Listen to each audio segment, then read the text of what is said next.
à jamais sans que ça la bile moya bine. Ici comme moi na yeta na makakembo ezonga kepa na yo. Ici ka oyo kitaka makambo nyonso echangeaka mpoza nkolo. Oza mobikisi. Oza nzambe. Sois le coup mon cœur, mon père, ma sanctuaire.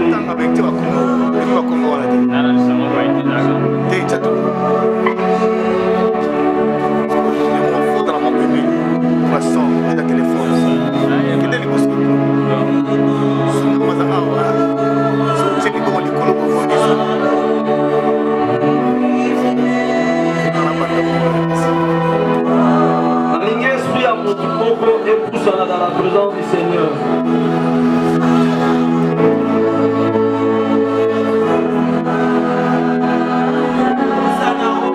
Est-ce que tu peux te lever là où tu es?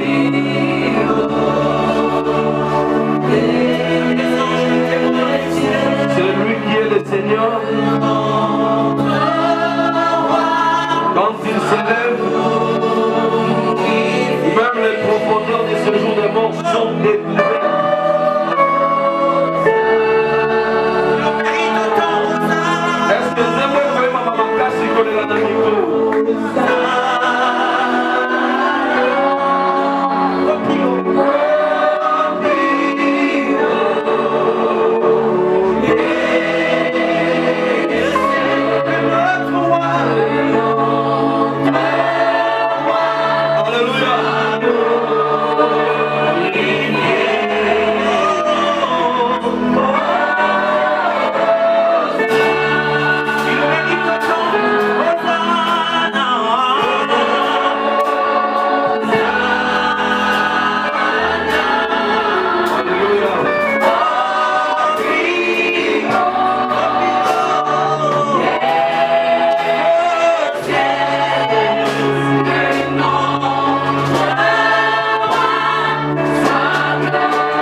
jamais.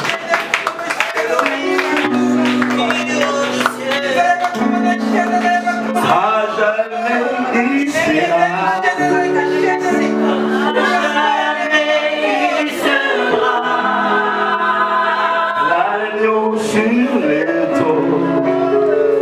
L'agneau sur les toits. J'ai fléchi mes genoux. Je fléchis mes genoux pour l'adorer lui seul.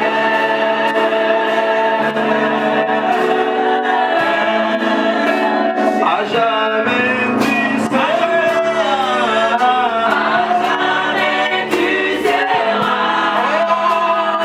L'agneau sur les toits. L'agneau sur les toits. J'ai fléchi mes genoux. Je fléchis mes genoux Pour t'adorer. pour t'adorer lui seul. Est-ce qu'on peut acclamer pour le roi des rois, le Seigneur, le Seigneur, le Tout-Puissant? Alors, bonjour avec vous, le Seigneur. Il est mon bon Dieu, tout ça, tout ça,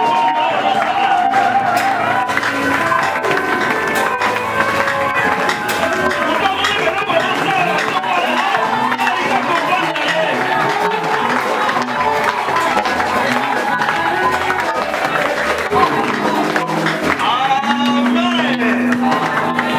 Amen. Parti place aux alliés. Eze sengwe bele na tongo lelo polanga. Maleleki na bi passer pe watindelaki biso mbote. Na yoka yo sepela ki réagissaki, n'est-ce pas? OK. Tala. Na lingi na peso conseil moko avana na benga motei. Oyo eza période ya kolala te, eza période ya kolala te. Loba liso eza période ya kolala te. Naremaka eloko moko mpe bandimi mbala mingi. Eza na eloko moyini ayinaka te lokola période ya baprière na chaîne. Eya na période moko te mondimi akimaka lokola prière na chaîne. Moto moko apesa un témoignage moko tokutani topesani mbote namoni kaka baluki boye ntango batuni balobi est-ce que omonaki nani jeune wana pasteur alobi omonaki ye ndenge nini alobi no azalaka bien aza bien mais ntango nalingai natali na forme ya mosusu namoni akomi motu abi ah bon. Donc, on a comme un moto na yeba kata, abi na mona komi flamme. Abi na mona ki azo pe la moto, abi na moni akomi moto. Il n'y a que la prière, la parole, vie à Yesu négocia makambo ndengwa. Amen. Et c'est mon tour zo ngai. Et ça période ya ba prière pour na mabota na biso. Et ça période ya ba prière pour nekolo na biso. Na baki dimanche soki toye to kutani. Et ça pour que tout semble selon inspiration du Saint-Esprit. Et dans un dimanche, nous avons passé ngolo ete nani pasteur Pierrot nde azalana biso lelo pasteur Jean Pierrot Gomba Litoko kombo na yango wana azali moko ya bakambi ya assemblée de Dieu babengaka AOG na ngambu ya Goma kuna aussi komona ye bango bazalaki na session oyo mbalonga na kendaki te oyebi ke naza nanu équilibré comme avant te. Je vais reprendre bientôt mais namonaki ke lipamboli oyo eza na kati ya bandeko na nga ekokokende ndenge wana te. Avant zonga lelo nalingi église oyo bénéficie na epakolami oyo eza na kati na ye. Est ce que osepeli koyamba ye? Est ce que moto moko osepeli koyamba pasteur Jean Pierrot? Ntango nazobenga ye napesa ye micro nalingi namona elembo na ye.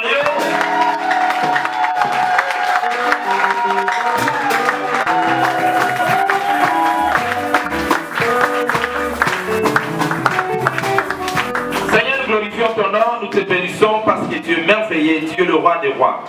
Personne n'est comme ton notre Dieu. Tu contrôles toutes choses. Tu contrôles les cieux, tu contrôles la terre.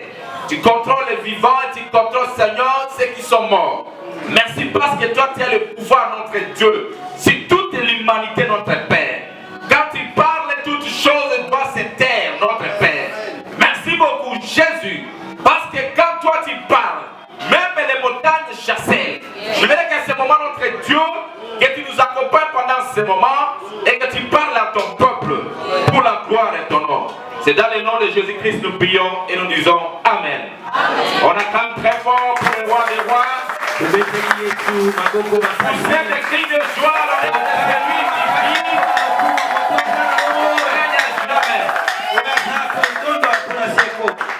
Merci beaucoup à Dieu. Celui qui nous a protégés malgré les moments difficiles. Pendant ces derniers temps, les gens parlent de la Covid. Nord au sud, de ouest à est. Mais moi, j'ai souvent dit dans mon église là où je suis, j'ai dit aux gens de ne pas beaucoup prononcer le nom de Covid et plus le nom de Jésus. Pourquoi une simple maladie, un simple virus doit prendre l'écho plus le nom de Jésus? Quand l'église je parle de ça, c'est pour que nous puissions les détruire. Les bouter hors d'état de nuit. Nous ne pouvons pas commencer à citer ce nom-là à tout moment plus que le nom de Jésus dans l'église. Et les gens ont peur plus que même le nom de Jésus qui est Covid. Non, ça ne peut pas se faire. Je dis merci à mon frère. C'est mon voisin de l'université. Quand on est ensemble, moi je suis ici, lui il est là. Cette année il m'a manqué. J'avais vraiment besoin de lui. Avec les temps difficiles qu'il a traversé avec vous, nous étions ensemble en esprit. Continuons à prier les saints pour que les saints puissent continuer à les soutenir. C'est une église qui m'a souvent marqué. Dans 10 ans, 15 ans, les jeunes gens que vous allez devoir ici, ce sera des grands hommes dans ce pays. Et ça sera des grandes églises. Moi j'aime commencer une église avec des jeunes gens. Parce qu'ils sont encore frais. Et ils ont encore un appétit. Il ne faut pas que dans l'église on trouve pas des vieux, des mais ne pas aussi négliger les vieux. Je dis merci pour le comité des pasteurs et tout consort de nous avoir permis que nous puissions parler. Alors bien aimé dans les dieux, dans le Seigneur Jésus-Christ, nous sommes dans Acte 4. Quand vous serez à la maison, vous allez lire tous les versets. Je vais lire quelques passages qui vont nous aider à partager la parole de Dieu aujourd'hui. Acte 4. Je lis les premiers versets. Tandis que Pierre et Jean parlaient en peuple, au peuple plutôt, Sylvain les sacrificateurs, les commandants du temple et des Sadducéens.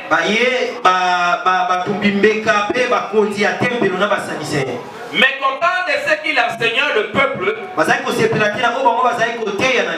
et annonçait à la parole de Jésus la résurrection des morts, ils mirent les mains sur eux et les jetèrent en prison jusqu'au lendemain, car c'était déjà le soir. 8. Alors Pierre, rempli du Saint-Esprit, l'air du chef du peuple et ancien d'Israël.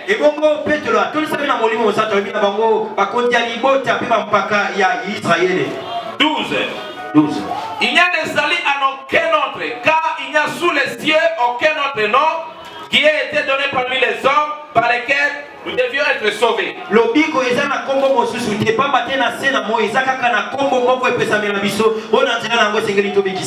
Père, ton serviteur David,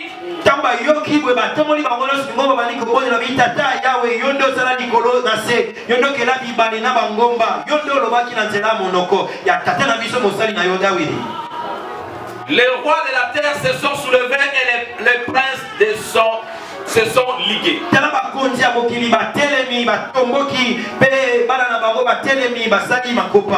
Amen. Amen. Vous allez lire tout le passage, nous allons expliquer les contextes. On va acclamer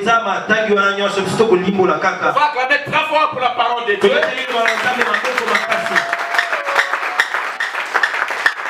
Bien-aimé de Dieu,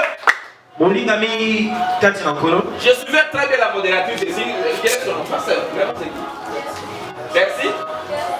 Merci. Elle disait ceci. Donc aujourd'hui, le monde est devenu trop difficile. À telle enseigne que il n'y a aucune chose qui nous permet à s'attacher bien à Dieu. Mais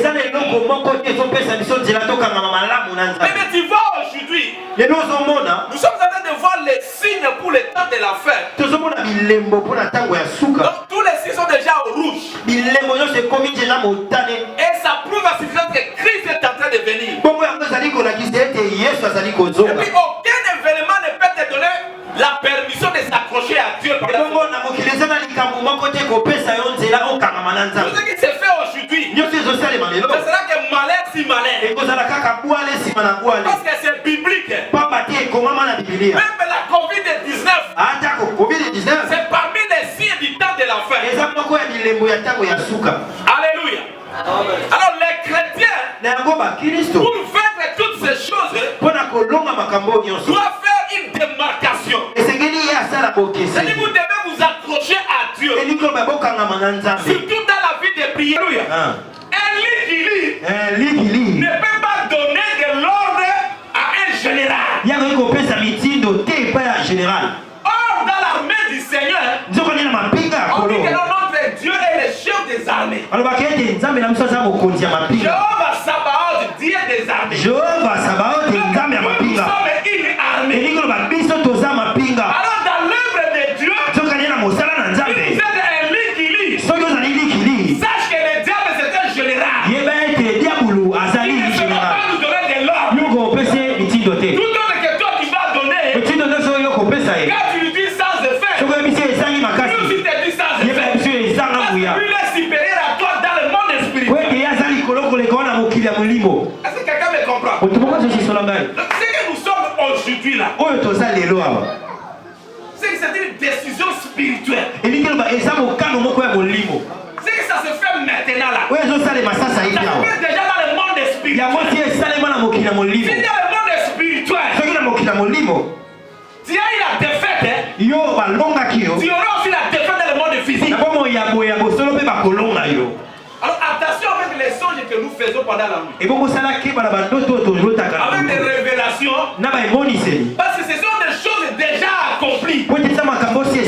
Alors Dieu te montre pour que soit tu puisses prendre des dispositions, soit d'adorer, soit de combattre, soit de laisser cette histoire. Parce que le monde spirituel a de la préséance sur la vie physique. Les disciples, ils ont guéri un paralytique. On dit que ce paralytique-là était souvent devant les portes. Et il demandait à tout moment. Alors ces jours-là, Pierre et Jean étaient remplis du Saint-Esprit. Quand ils sont venus devant les portes, ils ont vu cet homme-là. Cet homme a demandé de l'argent. Il a demandé de l'argent à Pierre et Jean. Pierre a pris la parole. D'abord, il doit regarder. Et après, il lui a dit ceci. Nous n'avons rien pour te donner. Ni l'or, ni l'argent.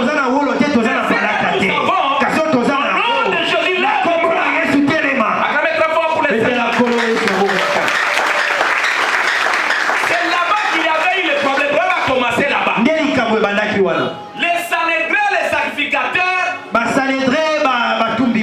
les Sadducéens se sont opposés à ces miracles.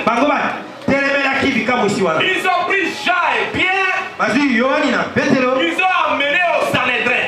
Balobi bango na pas bazuze ya Sanhedrin. C'est comme un tribunal. Ça le là pour ne pas bazuze. C'est-à-dire là où on pouvait juger les gens. Est-ce qu'on va rien comme ça bisabato? Même Paul aussi était aussi Sanhedrin, je pense. Atako Paul opé azalaki moko ya bazuze ya Sanhedrin. C'est-à-dire là où on pouvait donner des jugements. Ici qu'on va dire qu'on peut ça kosa bisabato. Alors ils ont dit que c'était déjà le soir. Et bon on va le mettre et comment qui pourquoi? Ils ont dit bon, nous ne pouvons pas donner des jugements. Oui, tu dis qu'on quand la bango tu opé ça bango kosa bisabango. Comme ça on les garde. De bongo to bomba bango. Nous allons les juger après. To kosa bisabango si. Mais comme il y avait les timides dans la ville. Kasi loko la makelele kota kikati na Et ingumba. aussi l'école était dispersé dans la ville. Pesa ngwane panzana kikati Tout na le monde ingumba. était informé. Batuno se ba yeba ki amo. Et aussi la personne qui était guérie était là. Na moto pa bika ki azalaki wana. Ils ont dit en tout cas, si nous voulons mettre la main sur ces gens ici, Oui. Jean et Pierre, Pierre et Jean, Absolu do tsa loboko pa ya bato oyo. ça n'a un problème. Ekozali kambo. On les laisse seulement. Totika bango kaka. Mais Kasi avant de les laisser, yango te totika bango. ils ont été menacés. Babundisa On les avait menacés babundisa ki bango. de vouloir laisser le nom de Jésus-Christ. Ba menasa ki bango tika kombo ya Yesu. Mais s'il y a une chose que toi tu ne peux pas laisser dans ta bouche le nom de Jésus-Christ. Olinga biso ke zena eloko moko yo na bobo eloko ekotika te za kombo na Yesu. Il ne faut jamais laisser le nom de Jésus-Christ. Esengeli te otika kombo na Yesu. Même si le problème c'est comment. Ata kutu likambo eza ndenge nini. Même si c'est quelle situation qui t'arrive. Ata kutu eza likambo ndenge nini ezo komela. S'il faut pleurer, Soki ezengeli olela. pleurer seulement dans le nom de Jésus-Christ. Lela kaka na kombo ya Yesu. S'il faut se lamenter, Soki ezengeli obitumbisa. lamenter seulement dans le nom de Jésus-Christ. Bitumbisa kaka na kombo ya Yesu. Ils ont dit que là, nous nous interdisons Même si bango topekisi bino. de parler à ce nom. Boloba na kombo ya Yesu. Première chose, Eloko ya liboso. pour demeurer dans la prière efficace, première chose, Pona kotikala na bomo ya losambo elenda. Eloko ya liboso. première chose, nous sommes dans Acte 4, 8, là nous avions lu. Eloko ya liboso toza na Acte 8 4:8 isika to. Alors Pierre, rempli du Saint-Esprit, leur dit, Na yango Petro atondisa mina molimo santo pa ebisi bango. chef du peuple et ancien d'Israël. Akonzi ya libota pe ba mpaka ya Israel. La chose qui nous intéresse ici, c'est rempli du Saint-Esprit. Eloko esimbi biso oyo eza ke batondisa maki na molimo santo. Si vous voulez que vos prières soient efficaces Soki bolingi te balosambo na bino ezala na makasi dans l'église, na kati na eglise à la maison, na ndako là où vous travaillez, esika osalaka vous devez être rempli du Saint-Esprit. esengeli kotondisama na molimo santo. Tu veux être rempli du Saint-Esprit. Esengeli kotondisama na molimo santo. Alléluia.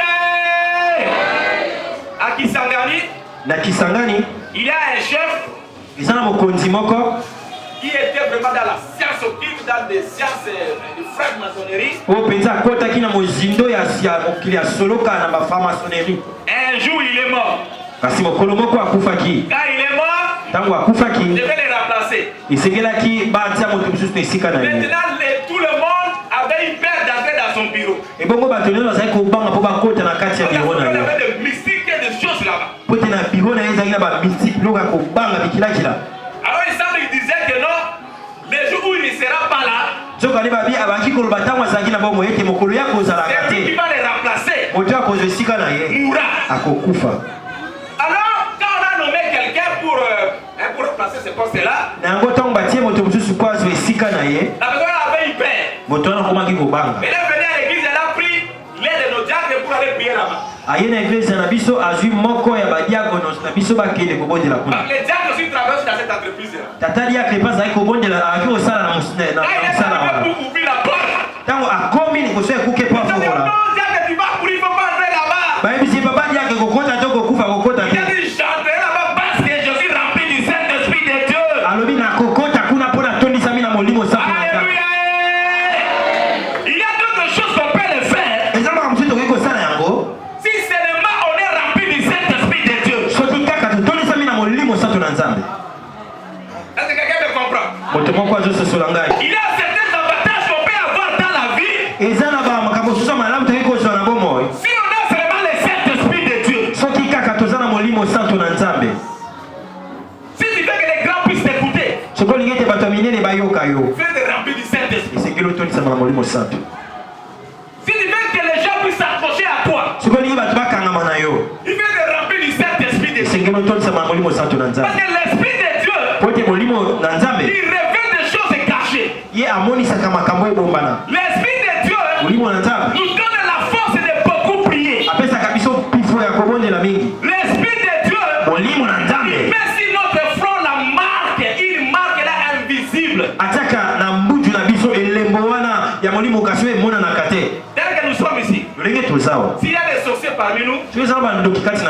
Ils savent ce que je suis en train de dire ici. Bah, Les sorciers qui sont vraiment dans ce monde-là très élevé, ils voient ici notre front. Celui-ci c'est un vrai serviteur de Dieu. C'est un mauvais serviteur. Parce que c'est l'esprit de Dieu qui met ça comme un cachet. Quand vous êtes dans les bus, alléluia, dans les transports, il faut savoir que vous avez la marque du Saint-Esprit.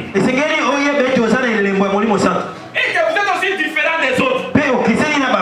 Vous allez voir que non, il y aura un problème, les gens vont tous parler, mais quand toi tu interviens, tout le monde adopte ce que toi tu as dit. On écoute. Parce que toi tu as le Saint-Esprit de Dieu. L'Esprit de Dieu donne un esprit supérieur. Si Daniel et les autres étaient très intelligents, c'est parce qu'ils avaient le Saint-Esprit de Dieu. Jésus-Christ a dit l'Esprit de Dieu est sur moi. Parce qu'il va en un. C'est-à-dire quand vous voulez avoir des prières efficaces, rempli du Saint-Esprit de Dieu. Cherchez à être rempli du Saint-Esprit de Dieu. Qui vient de remplir du Saint-Esprit de Dieu? Oh, que Dieu vous bénisse au nom de Jésus. Quand on est rempli du Saint-Esprit de Dieu, même si les problèmes arrivent comment, c'est lui qui sera le premier consolateur. Quand vous avez le Saint-Esprit de Dieu, il va vous pousser bien à haïr le péché. Disait il y a des personnes pour pécher. Il regarde à gauche et à droite, il va voir le pasteur faire le diable. Non! Quand on a l'Esprit de Dieu, il va commencer à vous parler intérieurement. Dans 1 Jean 2, je crois que c'est 24, la Bible nous dit ceci.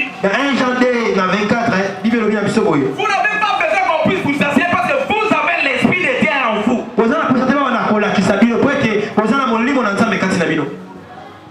Quand vous êtes dans l'avion, quand vous êtes dans le bateau, quand vous êtes où, c'est que vous parlez, c'est que vous pensez, l'Esprit de Dieu est là.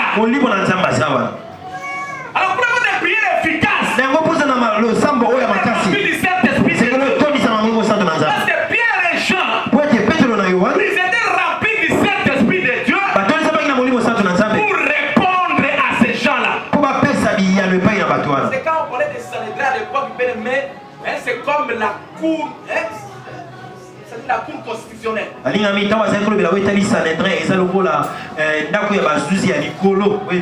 Et puis quand vous êtes à la barre, vous ne pouvez pas répondre à une autorité comme vous voulez. Non, non. Mais Pierre et Jean, les gens non instruits, ils ont parlé avec efficacité.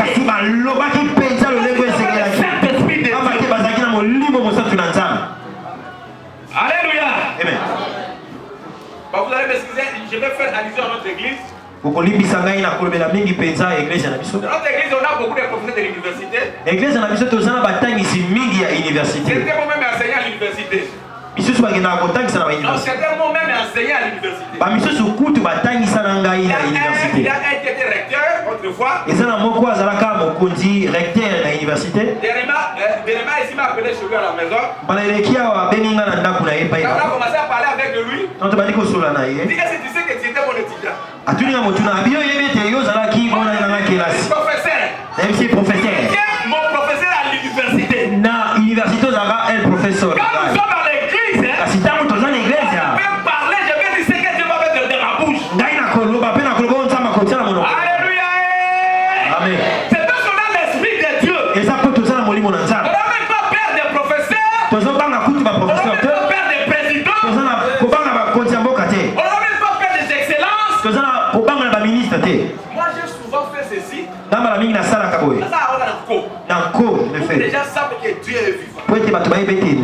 Quand tu arrives chez une autorité, Ce qui n'a commis pas mon condimoko. Ça peut être un gouverneur. Quoi qu'on a gouverneur. Quand il reste chez lui à la maison. Ce qui a mingi pas naie. Et après quand il explique son problème. Ce qui a yé bisinga li kambo Après naie. je dis papa gouverneur avant que je puisse prier fou à noir.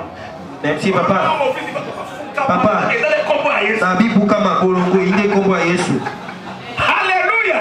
Amen. Et quoi comme si que ils ont au-dessus de toutes choses. Bango babanza kaloko ete bazali kolo eloko nyima Mais moyo. il a l'opportunité. Kasi soko zili papi malamu. De montrer que c'est Christ qui est au-dessus de toutes choses. Seigneur la kisa bango ete ezali Yesu azali kolo makambo Quand nyonso. vous êtes un général, Ata koki kozala général. quand je me présente au devant de vous, Soki na ye liboso na yo. et que vous avez besoin de prier, Soki oza na posa losambo. Okobuka mabolongo.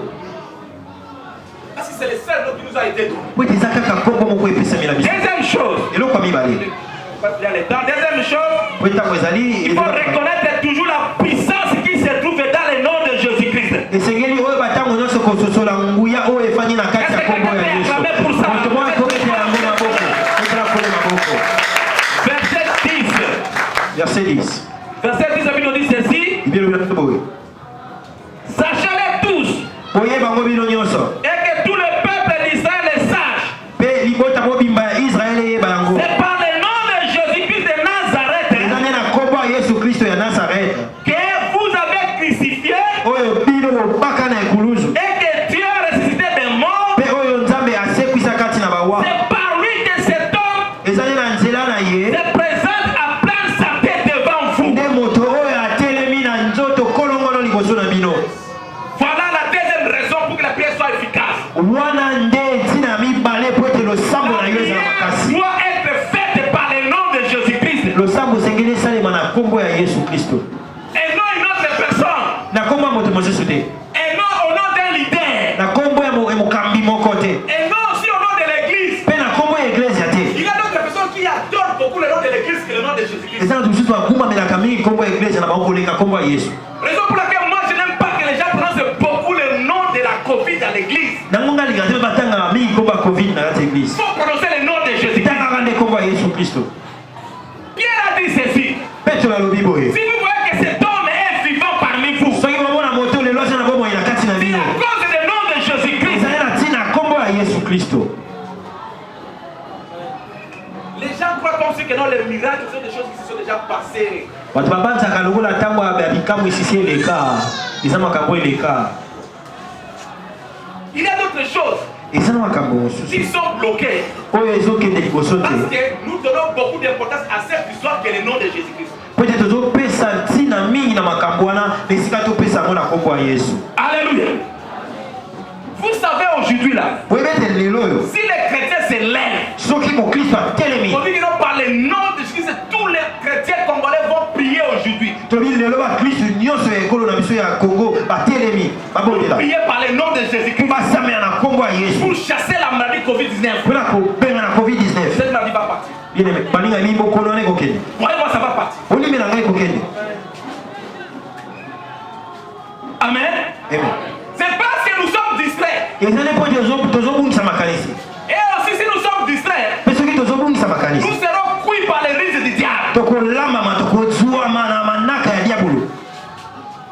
Si tu vois une situation persister, soki omoi likambo moko ezowumela au moins que ça soit la volonté de Dieu. loba ete ezala mokano na Nzambe Dans certaines histoires, po ete na makambo il mosusu y a la volonté de Dieu qui doit être primée. eza na mokano na Nzambe nde esengeli Mais etondo avant que la volonté de Dieu ne soit faite, kasi ya boye ete mokano na Nzambe mais toi, esalema l'enfant de Dieu, kasi yo mwana na Nzambe commencez d'abord à montrer à Dieu votre souci par rapport à la situation. banda nano kolakisa Nzambe mpasi na yo kolandisama likambo wana posa Par na le yo nom de Jésus-Christ. na kombo na Yesu. Parce que Jésus-Christ dit ceci dans Jean 14:6. Po ete Yesu Kristo alobi boye na Jean 14 Je suis le chemin, nazali nzela la vie, la vérité. mpe bosolo. Personne ne peut venir au Père que par moi. moto moko ntango ekokende epai na tata soki aleki epai na nga Est-ce te. que votre prière est efficace, bien? boni molingami losambo no ezalaka makasi. Est-ce que ta prière est efficace?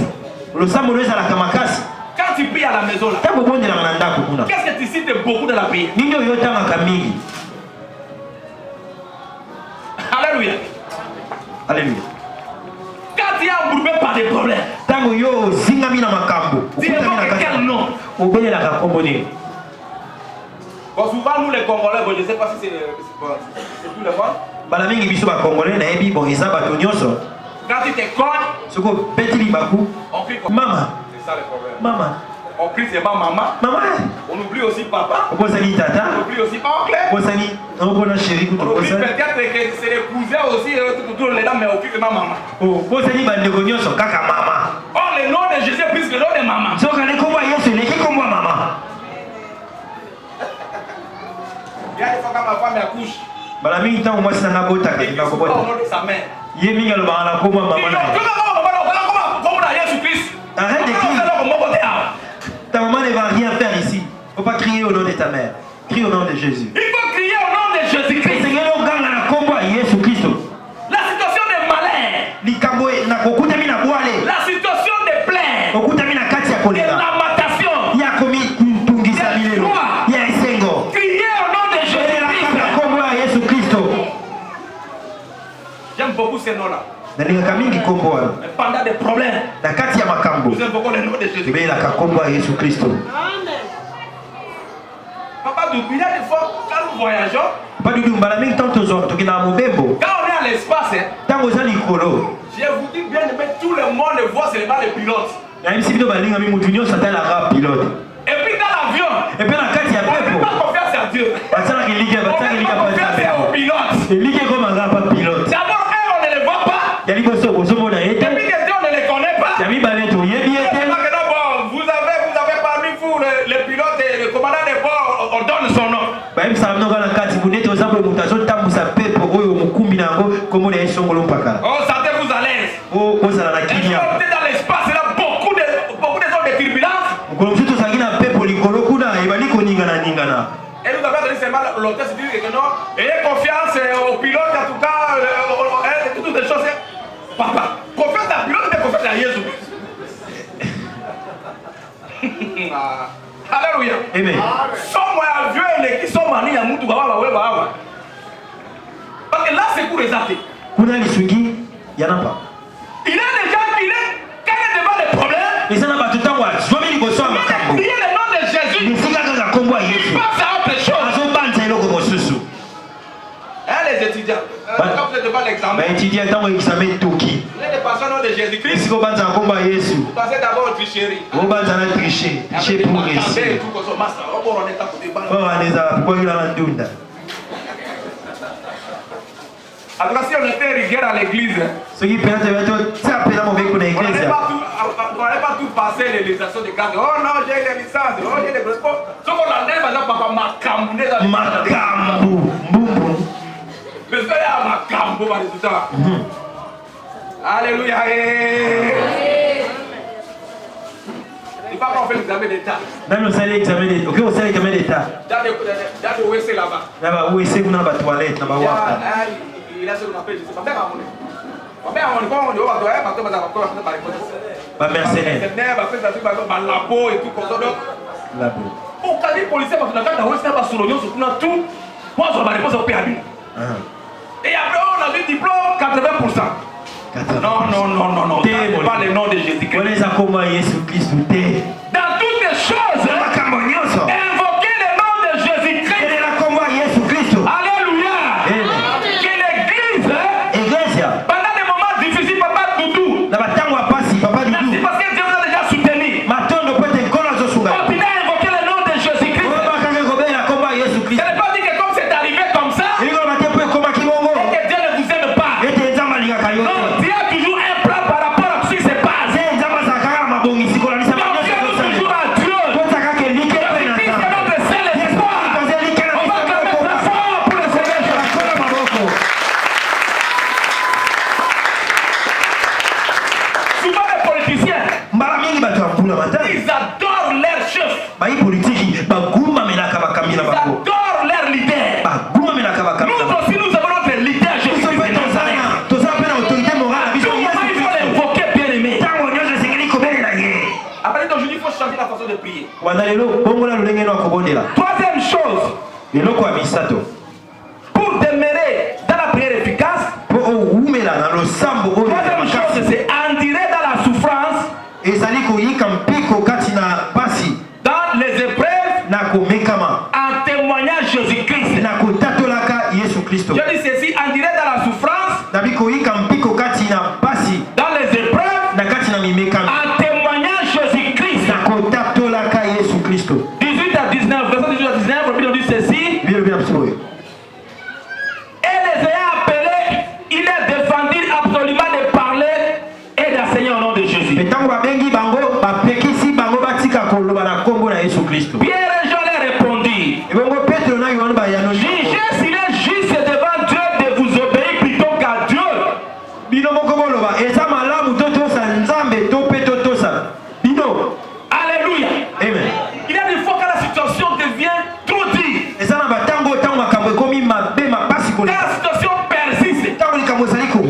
Il y a des fois les hommes que tout consort viennent qui nous disent que nous sommes en ganga. allons consulter un féticheur. Oh non, cette situation-là, il faut faire ceci. Il faut aller voir ceci. Il faut aller voir ça. Or, Dieu vous enseigne la situation et à témoigner les seigneurs. Votre prière sera efficace. Les disciples étaient remplis du Saint-Esprit. Ils avaient foi en Jésus-Christ. Mais on les a menacés. Maintenant, c'est des morts. On les a même fouettés 40 mois, 39 coups. Mais ils ont enduré. On va quand même d'abord très fort pour cette église. Que Dieu soutienne cette église. Que Dieu soutienne les comités de cette église. Que Dieu soutienne tout le monde qui serve le Seigneur ici.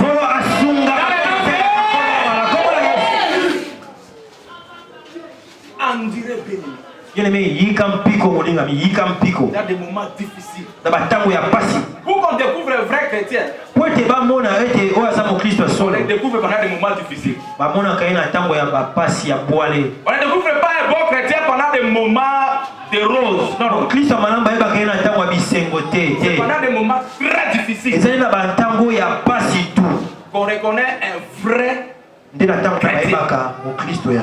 Quand vous marquez tout, il y a qu'à la gauche, la droite,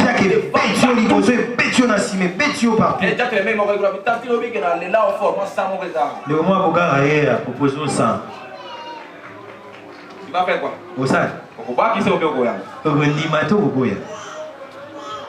C'est pas des moments difficiles qu'on découvre un bon chrétien. Devant les examens difficiles, il y a la possibilité de tricher. Mais tu dis non, ici en tout cas Seigneur, je vais rester intact. C'est ce que je connais. Demande pas, je demande pas. Mon ami est là. On était souvent avec nous comme ça. Au moment de l'examen, chacun pour soi, Dieu pour tout le monde.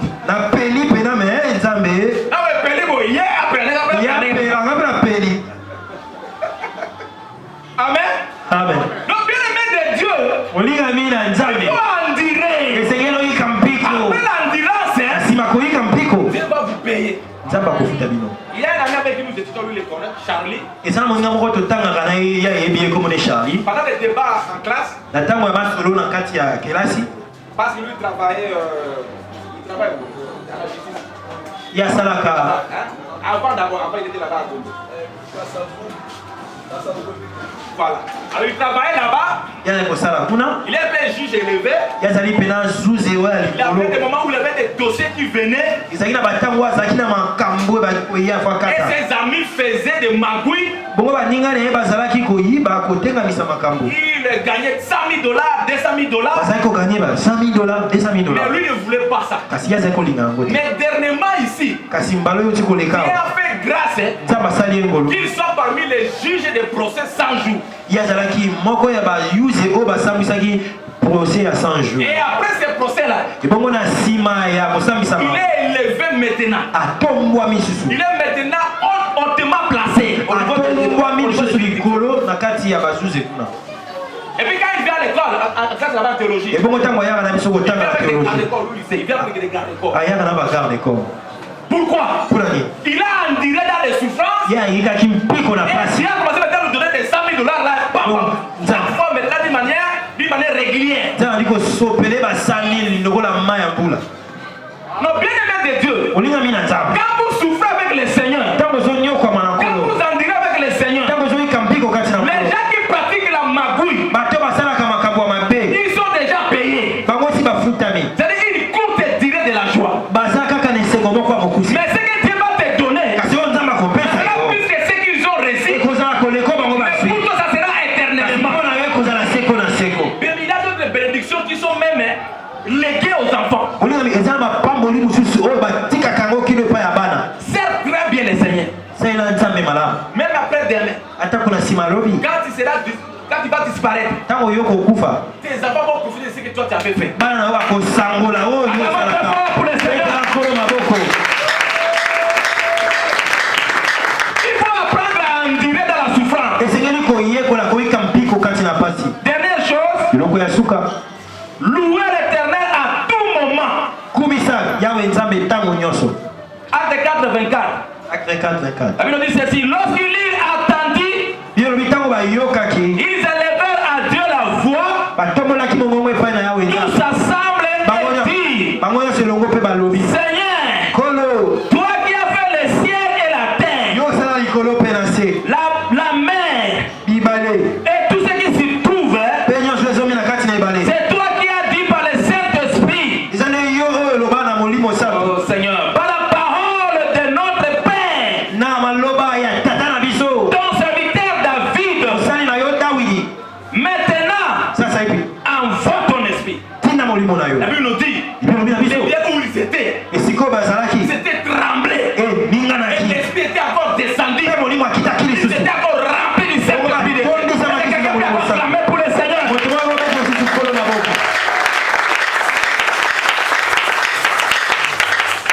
La traduction avait dit ici que non, la louange avait fait tomber le muraille de Jéricho. Mama modératrice alobaki awa ete louange ekokumisa ekwesaki baefelo ya Yeriko. Alors votre louange va faire quoi?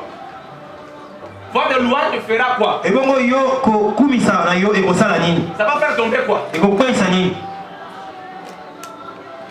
Amen. Amen. Parce qu'il a loué et loué. Po ete eza na kokumisa na kokumisa. Louange et louange. Kokumisa na Quand vous kokumisa. louez l'Éternel, So kokumisi yawe ce eza. trône bouge Ngone na ye ningani. et les choses changent. Pe mambima bongwani.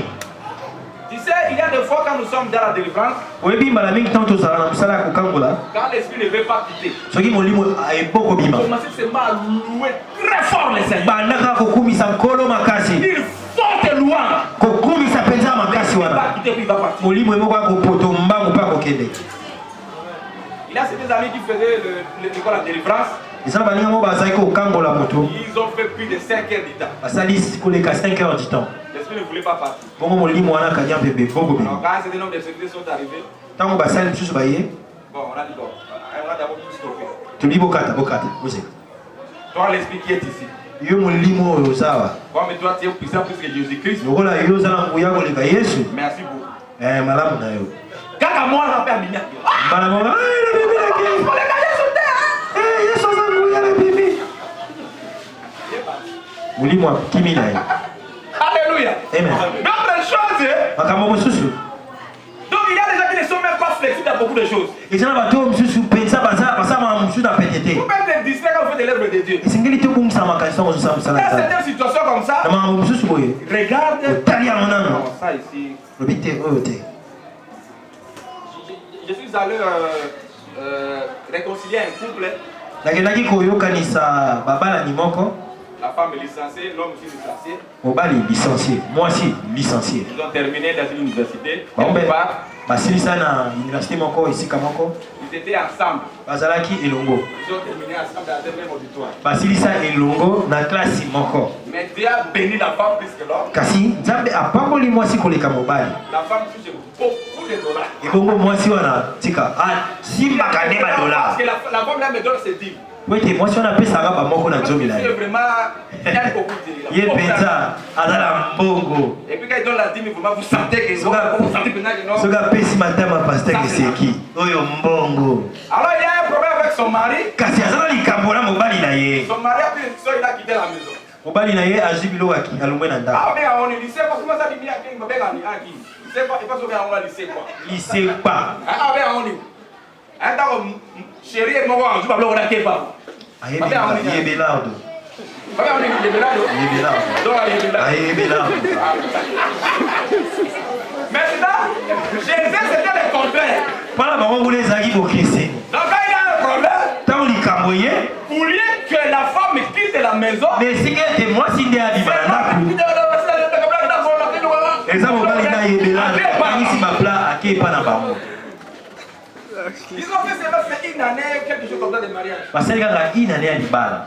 Et la femme était venue me donner le rapport. Donc moi c'est kopé sanga Je sango. dis bon ça va, je viens chez vous. Na bino ngoye pa na bino. Je suis arrivé, Na komi, j'ai trouvé la sœur. na continue de commencer. Elle avait un bébé, c'était 3-4 mois. Azaki na bébé à 3 ou 4 mois. Donc mon mari m'a dit que c'était une O mobali na ngai yebe ado poso moko yango eleki. c'est pas possible. Nalobi koyi kosala na te. Moi chez vous c'est le contraire. Boni bino eza penza kokese. Ah papa nous t'as montre-moi ma gambo. Non bon. Ah. Quand je regardais, je dis non, ton problème ça demande de la prière. Tango na tali na biteli kambono ezo On va sima faire lo une sa. prière de 3 jours avec toi. To sala lo sambo mikolo misato na yo. Bon, comme ton mari n'est pas ici, Lokola mobali no aza je vais wa. commencer à prier chez moi. Ngana kobonde le pai na ngai. Et puis chez toi, Yo bonde la pa na yo. les 3 jours je viendrai. Okola misato na On va koya. faire ce qu'on va faire. To kosala o to kosala. Prier chez moi, Dieu m'a donné des directives. Eza kobonde le pa na ngai nkola tali singa o kisengeni Le kosala. dernier jour quand je suis arrivé, Mokolo ya suka tango na ye. moi je lui ai dit ton problème, Ngana mse likambo na yo. ce n'est pas ton mari. Eza mobali no te. Il y a un mauvais esprit qui est sur votre lit. Eza molimo moko mabe o eza na mbeti na bino. Allez, mets-toi à genoux, je vais te prier. Fukama na bonde la pona yo. Il a fait tomber là-bas. Apinduki na ba ko koya. Tous les cousins qui étaient là, oui, pas ça, ils ne vont pas regarder. Bande ko nyos basala ye pa sani eh ozaki. Pas quand on va faire dans le bateau, dans ça, ça, il faut faire pour moi. Na ebo ki mate bo zala bota na miso. Et commencer à prier. Na bati lo sabu. Un esprit de piton qui était à Ezali na molimo moko ya pito ezaki oni bali ko loba ya Ça nyoka. fait comme un serpent. Abali ko tamwa lokola nyoka. On est partout. Azo loba, zo tabola. Salo Chasser l'esprit. pengani molimo. L'esprit est parti. Molimo Et akei. après, quand elle s'est revenue à elle, Bon tango azongi elle a ala commencé à moki. pleurer. Abandi ko Moi, lela. je dis, ne pleure pas. Na yebisi kolela Elle te est eh. comme ça, la femme ici. Nasimbi alefanda. Bien aimé. Olingami. Après un jour seulement, Nasima kaka on n'a même pas moko. dit à son mari. Na yebisi kuti mobali Mari, nete. même à bord. Mobali ye moko ayo komizongisa. On va bien voir dans les cas qui montent. Maintenant, on va parler à mon Voilà, On a quelque chose de spirituel qui s'est passé là-bas. Il y a d'autres choses, il faut louer l'éternel. Il faut se montrer les orientations. Louer l'éternel, on a dit que pour le silence à minuit, il faut commencer à louer l'éternel. Alléluia. Alléluia. Louer seulement l'éternel. Et les choses il faut changer. Quand tu loues seulement l'éternel, même les sorciers de votre quartier là, ils n'ont rien. Papa, toujours je voudrais m'arrêter ici. Il y a une maman, nous étions des locataires. Alors cette maman c'était un grand chômeur. Elle voulait tuer mon fils. Alors quand je suis la situation, on était terriblement malade. On va à l'hôpital, on rentre, pas de soucis, pas de changement. Et donc, ce que j'ai constaté c'était quoi? La maman quitte le matin, il ouvre le portail à 5h, elle part, elle revient à 21h.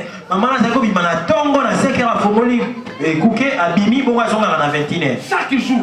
Moi j'ai dit ma femme, ça c'est une situation qui m'a dit voir ça. Ça c'est vraiment. Après 5 jours, j'ai dit à madame, si la maman rentre aujourd'hui à 21h, elle a fermé le portail. On dit que moi je demande les clés du portail.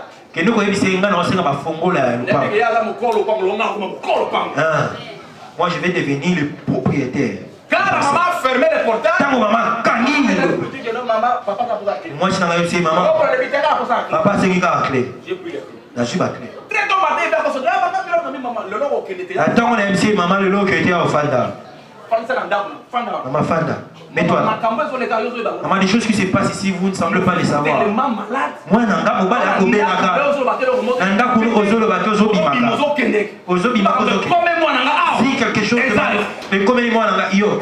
Et puis c'est le même jour que l'enfant était guéri. Et bon mon kolo wana peka ngane mwana bikaki. Et puis il a cessé de sortir. Et bon atika pekobima. Non, bien aimé les seigneurs. Olinga mikati na la louange, kati kokumisa. il faut donner les orientations. Il ne faut pas se plaindre. Le diable aime les gens qui se plaignent. Mais quand il y a un homme de louange, qui est très fort, vous allez voir ce que Dieu va faire dans votre vie. On a vu 4 choses. Que la prière soit efficace.